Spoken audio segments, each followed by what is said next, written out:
I'll be analysing Inspector Calls, The Purge and Children of Men for their thriller film storylines.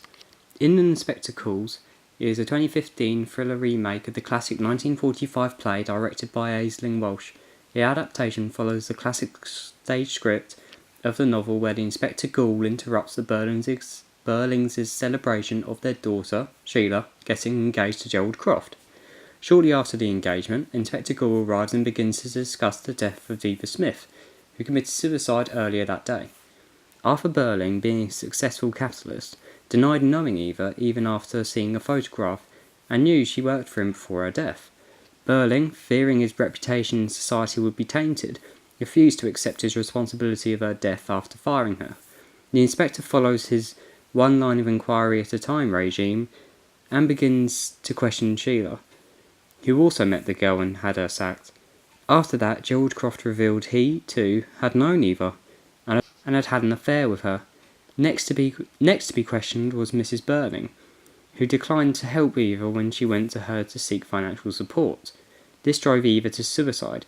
Lastly, Eric is revealed to have been the baby Eva Ball's father. The audience is astounded that the whole family was entangled in ending Eva's life, and they are suspicious of how Inspector Ghoul is an all-knowing entity. After Ghoul leaves, the family contemplates what happens. Burling, Sybil and Gerald thought Ghoul was a hoax until Burling was called that a girl committed suicide. During Eva's death, Ghoul appears, which adds a sudden supernatural atmosphere about Ghoul. The film is very tense and complex due to the prominent theme of collective responsibility and socialism.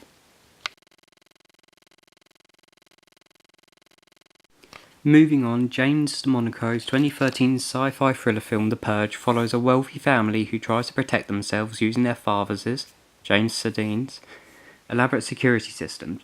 A wounded man stumbles to the house and Charlie, the son, lets him in by disengaging the security system. Later on, the creepy, polite leader appears and asks for the man to be surrendered unless they want the house to be stormed by force. The man in the house threatened to kill Zoe if they tried to hand him over to the polite leader. Despite the threatening purgers, the Sandins did not surrender the man, so the purgers stormed the house by force. Tensity heightens when the family struggle to fight off the purgers. In the end, the family barely survives the attack and the last purgers were killed by neighbours. Finally, Alfonso Cuarón's 2006 sci-fi thriller Children of Men evolves around a dystopian future in London, England, where humans are infertile. War ravages the world and violent riots spark around the UK.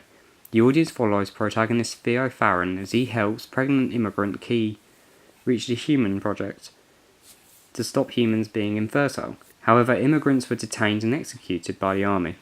On his way, humanity collapses as war and rebellion claims the lives of many, including Theo's wife Julian. Key unexpectedly gives birth while journeying to the Human Project, but the rebellion halts when they walk down a war-ravaged street between the army and the refugees. Sadly, at the end, Theo dies of his injuries sustained while running through the streets. Children of Men is a tense, sombre thriller film which symbolises human hostility and how fragile civilization is when faced with disasters such as these. To conclude, these three famous thriller films all share one key factor: it is a person's morals. Murder, crime and catastrophe are usually involved in thriller films which features a character's moral values. This, in turn, causes audiences to consider what they would do as that character. This makes the audience become more engaged in the storyline